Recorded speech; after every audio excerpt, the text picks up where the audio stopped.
5 दिसंबर को हत्या और 9 दिसंबर को आरोपी पुलिस के गिरफ्त में। राजस्थान के चर्चित गोगामेड़ी हत्याकांड में पुलिस ने आखिरकार आरोपियों को गिरफ्तार कर ही लिया। पुलिस ने इस मामले में 3 आरोपियों को गिरफ्तार किया है। दिल्ली पुलिस और राजस्थान पुलिस के ज्वाइंट ऑपरेशन में ये बड़ी कामयाबी मिली है। चंडीगढ़ के सेक्टर 22 के होटल से ये गिरफ्तारी हुई है। गिरफ्तार आरोपियों के नाम नितिन फौजी, रोहित राठौड़ और उधम है। आरोपियों के पास से मोबाइल फोन बरामद किए गए हैं। जिस वक्त पुलिस ने रेड की, तीनों ही आरोपी एक साथ होटल में मौजूद थे। अब पुलिस आरोपियों को उस जगह पर ले जा सकती है जहां हथियार रखे होंगे। इन 3 आरोपियों में उधम ही वो शख्स है जो फरार होने के दौरान शूटर्स के साथ था। साथ ही पुलिस को ये जानकारी मिली है कि शूटर्स गैंगस्टर रोहित गोदारा के राइट हैंड वीरेंद्र चाहन के संपर्क में थे और उसी के इशारे पर हत्या को अंजाम दिया। आरोपी हत्या के बाद से लगातार वीरेंद्र के संपर्क में थे। झारखंड से कांग्रेस के राज्यसभा के सांसद धीरज साहू उनके रिश्तेदारों के घरों पर हो रही इनकम टैक्स की छापेमारी शनिवार को चौथे दिन पूरी हो गई, लेकिन इस रेड ने कई सवाल भी उठाए हैं। क्या है पूरी खबर, देखिए। सांसद धीरज साहू के झारखंड स्थित ठिकानों पर आयकर छापेमारी पूरी हो चुकी है। आयकर विभाग से जुड़े सूत्रों की माने तो बरामद रकम अब तक 300 करोड़ से भी ज्यादा है और अब इस छापेमारी को लेकर प्रदेश और देश की राजनीति गरमाई हुई है। कांग्रेस ने पूरे देश के अर्थतंत्र को, पूरे देश के सिस्टम को खोखला बना दिया है और ये पैसा एक आदमी का नहीं हो, क्योंकि भारत जोड़ो यात्रा में आपको ध्यान हो कि धीरज साहू ने बड़ा बढ़ चढ़ कर हिस्सा लिया था और राहुल गांधी के साथ उनका कई एक फोटो भी वायरल हुआ है। उसमें ये दिखता है कि ये कांग्रेस का पैसा हो सकता है, ये भूपेश बघेल का पैसा हो सकता है। वहीं कांग्रेस का कहना है कि इससे पार्टी का लेना देना नहीं। कांग्रेस पार्टी का अगर कोई एक एमपी इस तरीके के क्राइम में इन्वॉल्व है तो इसका जवाब वो ही देंगे, वो पैसा कहाँ से आया। से कांग्रेस पार्टी के ऊपर कोई हमला नहीं किया जा सकता। ये इंडिविजुअल एमपी का मामला है और कानून अपना काम करना चाहिए अगर ऐसा है तो। आइए आगे बढ़ते हैं। छत्तीसगढ़ में विधायक दल का जो नेता है उसको चुनने के लिए बीजेपी के नवनिर्वाचित 54 विधायकों की आज बैठक होगी और ऐसा माना जा रहा है कि मुख्यमंत्री कौन होगा इस पर आज सस्पेंस खत्म हो सकता है।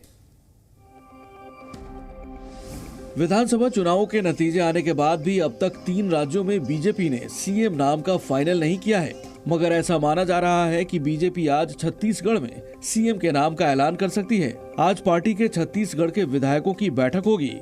पार्टी ने 3 पर्यवेक्षक इस बैठक के लिए नियुक्त किए हैं। केंद्रीय मंत्री आदरणीय अर्जुन मुंडा जी, केंद्रीय मंत्री आदरणीय सर्बानंद सोनोवाल जी, पार्टी के राष्ट्रीय महासचिव आदरणीय दुष्यंत कुमार गौतम जी ये विधायकों की बैठक लेंगे। हमारे प्रभारी आदरणीय ओम माथुर जी, सह प्रभारी डॉक्टर मनसुख मांडविया जी और नितिन नवीन जी भी इस बैठक में रहने वाले हैं। इससे पहले शनिवार को जेपी नड्डा ने वीडियो कॉन्फ्रेंसिंग के जरिए छत्तीसगढ़ के विधायकों के साथ चर्चा भी की। माना जा रहा है कि पार्टी का फोकस ओबीसी वोट बैंक को साधने पर रहेगा। हालांकि आखिर में किसके नाम पर मुहर लगेगी ये देखना दिलचस्प होगा। राजस्थान की बात करें, यहाँ पर भी सीएम पद की रेस में कई नाम हैं, कई चेहरे सामने आ रहे हैं। राष्ट्रीय अध्यक्ष जेपी नड्डा शनिवार को राजस्थान के विधायक के साथ वीडियो कॉन्फ्रेंसिंग के जरिए बैठक करते दिखे और इस दौरान कुछ विधायक जयपुर भी आए। 3 राज्यों की बम्पर जीत से ज्यादा मेहनत अब बीजेपी को अपने सीएम के चेहरे के लिए करनी पड़ रही है। लगातार हो रही बैठकों के बाद भी पार्टी अब तक विधायक दल के नेता का चुनाव नहीं कर पाई है। राजस्थान में विधायक दल का नेता चुनने के लिए निर्वाचित विधायकों के साथ बैठक की जाएगी। सीएम चुनने के लिए रक्षा मंत्री राजनाथ सिंह के नेतृत्व में पर्यवेक्षकों को नियुक्त कर दिया गया है। शनिवार को दिल्ली में बीजेपी अध्यक्ष जेपी नड्डा ने बीजेपी विधायकों के साथ वर्चुअल बैठक की। कई विधायक शनिवार को जयपुर आ गए थे, बाकी आज जयपुर पहुंच जाएंगे। पार्टी की तरफ से सभी विधायकों को 2 दिन जयपुर में रहने के निर्देश दिए गए हैं। उधर राजस्थान में रिवाज बदलने में नाकाम रही कांग्रेस अब लोकसभा चुनावों पर अपना ध्यान लगा रही है। शनिवार को पार्टी की अहम बैठक हुई और ये फैसला किया गया कि कमियों को दूर करके और एकजुट होकर अगले लोकसभा चुनाव की तैयारियों में जुट जाना है। कई कैंडिडेट्स हमारे बहुत कम वोटों पर हारे, ऐसे कैंडिडेट भी हैं जो 1500 से भी कम हैं, उनके सबके ऊपर चर्चा हुई और साथ ही हमने आज से ही उनको बोल दिया है कि हम पार्लियामेंट की तैयारी करेंगे। मध्य प्रदेश विधानसभा चुनाव के बाद बीजेपी में मुख्यमंत्री पद के लिए मंथन चल रहा है बहुत जल्द, लेकिन मुख्यमंत्री पद को लेकर जो सस्पेंस है वो खत्म हो जाएगा, क्योंकि सोमवार को 4 बजे विधायक दल की बैठक बुलवाई जा रही है। 3 राज्यों में मिली बम्पर जीत के बाद भी बीजेपी फिलहाल तीनों राज्यों में सीएम पद के लिए नाम तय नहीं कर पाई है। तीनों राज्यों में सीएम पद के लिए अलग अलग दिन विधायकों की बैठक बुलाई गई है। मध्य प्रदेश के नवनिर्वाचित बीजेपी विधायक दल की बैठक सोमवार को शाम 4 बजे होना तय हुई है। बीजेपी के 163 नवनिर्वाचित विधायक केंद्रीय पर्यवेक्षकों की मौजूदगी में अपने नेता का चयन करेंगे। 17 नवंबर को मध्य प्रदेश विधानसभा चुनाव में, जिसके नतीजे पिछले रविवार को घोषित किए गए, बीजेपी ने 230 सीट में से 163 सीट पर जीत हासिल की थी, जबकि कांग्रेस 66 सीटों के साथ दूसरे स्थान पर रही।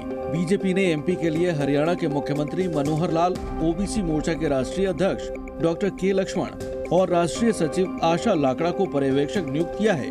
विधायक दल की बैठक के बाद ये तय होगा कि एमपी की कमान बीजेपी किसे देती है, लेकिन हर किसी की नजरें इसी पर टिकी हुई हैं कि क्या सूबे की कमान फिर से पार्टी शिवराज सिंह चौहान के हाथ में देगी या फिर किसी नए चेहरे पर भरोसा जताएगी। देश के कई हिस्सों में विकसित भारत संकल्प यात्रा का आयोजन किया गया, जिसमें आम जनता को सरकार की योजनाओं के बारे में बताया गया। यूपी के सहारनपुर में विकसित भारत संकल्प यात्रा के दूसरे चरण में नुमाइश कैंप में कार्यक्रम आयोजन किया गया, जिसमें पीएम मोदी का लाइव भाषण सुनाया गया। साथ ही उज्ज्वला योजना के लाभार्थियों को एलपीजी कनेक्शन और चूल्हे भी दिए गए, जबकि हकीकत नगर में वैन के जरिए सरकार की योजनाओं का प्रचार प्रसार किया गया।